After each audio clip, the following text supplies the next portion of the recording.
You haven't got a duck? Hi. You right?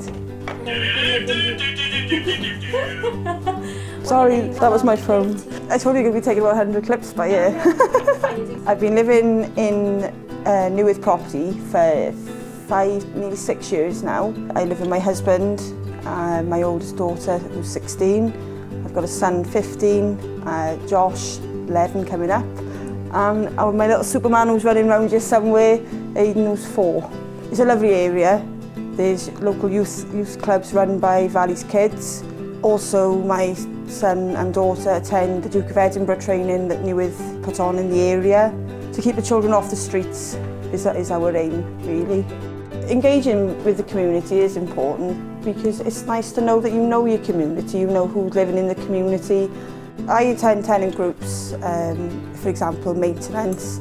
I'm also on the scrutiny group, which I'm chair of. We scrutinise what Newydd do. Oh, I love it. There we are. The confidence I've built over the past 2 years that I've been attending has been absolutely amazing.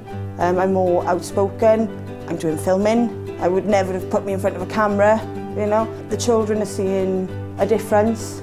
You know, I'm doing a lot more, I'm more active with them. The confidence side is really, really good. It's just nice to know that Newydd are getting involved in what they're doing, you know, to help the community.